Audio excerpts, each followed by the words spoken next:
আজি আমি সদৌ অসম ছাত্ৰ সন্থাৰ এটি দল পবিতৰা অভয়াৰণ্যলৈ আহোঁ। ইয়াত বান পৰিস্থিতিৰ বুজ ল'বৰ কাৰণে এক বিভীষিকাময় পৰিৱেশ। গোটেই পবিতৰা অভয়াৰণ্য বানপানীৰ তলত আছে। ইতিমধ্যে আপোনালোকে গম পাইছে যে সমগ্ৰ ৰাজ্যখনত বানপানীত এবাৰ এতিয়ালৈকে ৩৮ জনৰো অধিক লোকৰ মৃত্যু হৈছে। ৬ লাখতকৈ অধিক লোক আক্ৰান্ত হৈছে। পবিতৰাটো আমি আহি এক বিভীষিকাময় পৰিৱেশৰ ইয়াত সৃষ্টি হোৱা দেখিছোঁ। আৰু আটাইতকৈ দুৰ্ভাগ্যজনক কথাটো হৈছে যে ইয়াত যি ধৰণেৰে বন বিভাগটো সষ্টম হৈ থাকিব লাগিছিলে, যি ধৰণেৰে চৰকাৰ সষ্টম হৈ থাকিব লাগিছিলে, সষ্টম হৈ থকা নাই। বানপানীৰ সৈতে আগতীয়াকৈ মোকাবিলা কৰিবৰ কাৰণে যেন চৰকাৰ প্ৰশাসন কোনো সাজু নাছিলে, তেনেকুৱা এটা পৰিৱেশৰ ইয়াত উপক্ৰম হৈছে। এতিয়া দেখিছোঁ যে এখন আওপুৰণি নাও গোটেই বন বিভাগটোৰ, সেই নাওখনেৰে সৈতে উদ্ধাৰ অভিযানো চলাই থাকে, সেই নাওখনেৰে সৈতে খাদ্য সামগ্ৰীৰো যোগান ধৰি থাকে। ইয়াত কোনোবা পৰিদৰ্শন কৰিবলৈ অহাৰ মন্ত্ৰী বিধায়ক কোনোবা পৰিদৰ্শন কৰিবলৈ আহিলে ওচৰ পাজৰৰ নাও দুখনমান ভাড়া কৰি দিয়ে, কিন্তু বন বিভাগটোৰ নিজাববীয়া নাও বুলিবলৈ একো এখন নাই।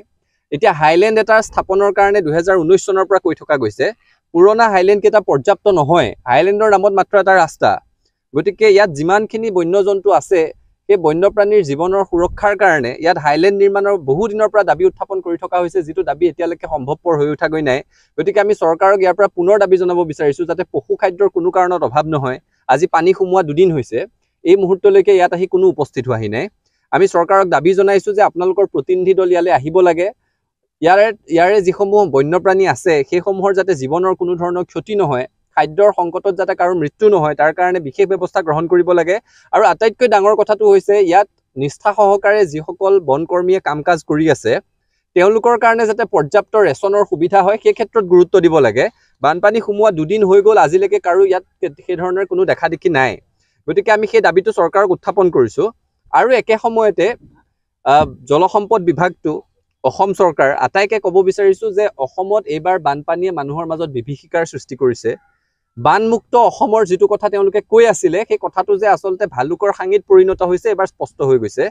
খৰালি কালচোৱা কাম নকৰাকে পৰি আছিল নিশ্চয়, সেইকাৰণে বাৰিষা এতিয়া তেওঁলোকৰ উপায় নোহোৱা হৈছে। অসমৰ সৰ্বত্ৰে মথাউৰি ছিঙিছে, ইটোৰ পিছত সিটো মথাউৰি ছিঙি আছে, ইখনৰ পিছত সিখন গাঁও প্লাবিত হৈ আছে। আমি আজি যিখন মৰিগাঁও জিলাত উপস্থিত আছোঁ, ইয়াতে প্ৰায় 160খন ৰাজহ গাঁও এতিয়ালৈকে বানৰ কবলত পৰিছে। আৰু এটা খুব দুৰ্ভাগ্যজনক কথা পোহৰলৈ আহিছে যে বানপানীৰ সুযোগ লৈ এছাম ক'লা ব্যৱসায়ীয়ে কৃত্ৰিম নাটনিৰ সৃষ্টি কৰি এটা খাদ্য সংকটৰ সৃষ্টি কৰিছে আৰু বস্তুৰ দাম অবাধ হাৰত বঢ়াবলৈ চেষ্টা কৰিছে। ইতিমধ্যে মৰিগাঁৱৰ জিলা আয়ুক্তগৰাকীয়ে আহ্বান জনোৱা দেখা গৈছে এই কাম নকৰিবৰ কাৰণে। আমি চৰকাৰ প্ৰশাসনক দাবী জনাইছোঁ যে এইখিনি সময়ত মানুহক পৰ্যাপ্ত সাহায্য যোগান ধৰিব লাগে, আশ্ৰয় শিবিৰত পৰ্যাপ্ত চিকিৎসা সেৱাৰ ব্যৱস্থা কৰিব লাগে, শিশু খাদ্য পশু খাদ্যৰ কোনো কাৰণত অভাৱ হ'ব নালাগে। আৰু একে সময়তে যাতে কোনো ক'লা বেপাৰীয়ে বানৰ সুযোগ লৈ সাধাৰণ ৰাইজৰ ওপৰত মূল্য বৃদ্ধিৰ মাধমাৰ সোধাব নোৱাৰে, তাৰ প্ৰতি চকু ৰাখিব লাগে। কোনোৱে এনে কাম কৰা ধৰা পৰিলে কঠোৰ শাস্তি বিহিব লাগে। অমিত শ্বাহে কৈছে যে অসমত 50টা পুখুৰী, ডাঙৰ ডাঙৰ পুখুৰী খান্দি দিলে বানপানী নোহোৱা হৈ যাব। মানে কেন্দ্ৰীয় চৰকাৰখনে লুক টিষ্টক নাম সলাই এক টিষ্ট কৰিলে, কিন্তু এক টিষ্ট বুলি কৈ পেলাই তেওঁলোকে অসমখনক পাহৰি গ'ল। আজি মণিপুৰ জ্বলি থকা এবছৰ হ'ল, নৰ্থ ইষ্টত কাৰো খবৰ নাই।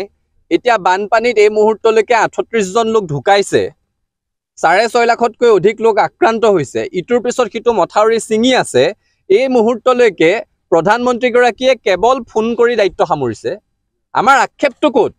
এই প্ৰধানমন্ত্ৰীগৰাকীয়ে উত্তৰ পূৰ্বাঞ্চলক অষ্টলক্ষ্মী বুলি কয়। এইগৰাকী প্ৰধানমন্ত্ৰী অসমত বিহু উদযাপন কৰিবলৈ আহে, এইগৰাকী প্ৰধানমন্ত্ৰী অসমত আন্তঃগাঁথনিৰ কিবা ফিটা কাটিব লগা হ'লে ওলাই আহি, এইগৰাকী প্ৰধানমন্ত্ৰী অসমত নিয়োগৰ কিবা বিতৰণ কৰিব লগা হ'লে ওলাই আহি, কেম্পেইনিঙৰ নামততো কিমানবাৰ আহে কোনো হিচাপ নাই। কিন্তু 38 জনকৈ লোক ঢুকাই গ'ল, লাখ লাখ পৰিয়াল বানত আক্ৰান্ত হৈছে, ইখনৰ পিছত সিখন গাঁও ডুব গৈ আছে, মথাউৰি ছিঙি আছে, তাৰপিছত কিন্তু প্ৰধানমন্ত্ৰীগৰাকী অহা নাই। তেখেতে কান্ধত গামোচা লৈ অসমৰ গামোচাখনৰ মান বঢ়াই থাকে, আমি ভাল পাওঁ। কান্ধত গামোচা লৈ ঘূৰি থকা প্ৰধানমন্ত্ৰীজনে পেটত গামোচা বান্ধি বানত আক্ৰান্ত হৈ থকা ৰাইজৰ অভাৱ অভিযোগৰ বুজ ল'বলৈ আহিব লাগে। মুখ্যমন্ত্ৰীগৰাকীক সুধিলে কয় যে তেওঁ কেপ্টেইন, তেওঁ ফেইল হ'লেহে বোলে আহিব। 38 জন লোক ঢুকাইছে, লাখ লাখ পৰিয়াল আক্ৰান্ত হৈছে, মথাউৰি ছিঙিছে। ইয়াৰ পিছত আৰু কিমান ফেইল হ'বলৈ বাকী আছে? মৃত্যুৰ সংখ্যা কিমান হ'লে মুখ্যমন্ত্ৰীগৰাকী ফেইল হোৱা বুলি বুজাব? আৰু যিগৰাকী গৃহমন্ত্ৰী, তেওঁ পুখুৰী খান্দি অসমৰ বানপানী সমস্যা নিৰূপণৰ কথা কয়। অৰ্থাৎ অসম সম্পৰ্কে তেওঁলোকৰ ধাৰণা কিমান, অসমৰ সমস্যাক লৈ তেওঁলোক কিমান বেছি সচেতন, এই কথাবোৰ তাতে প্ৰকাশ পায়। অসমৰ সম্পদসমূহ সদায় ৰাষ্ট্ৰীয় সম্পদ, ৰাষ্ট্ৰৰ সম্পদ, কিন্তু অসমৰ সমস্যাসমূহ অসমৰে সমস্যা হৈ থাকিলে। সেইকাৰণে সদৌ অসম ছাত্ৰ সন্থাই আমি সদায় কৈ থাকোঁ, বান গৰাখহনীয়াক ৰাষ্ট্ৰীয় সমস্যা হিচাপে ঘোষণা কৰিব লাগে। এতিয়া চৰকাৰে আমাক সোধে ৰাষ্ট্ৰীয় সমস্যা কি, বহুতে সুধিব বিচাৰে ৰাষ্ট্ৰীয় সমস্যা একো নাই।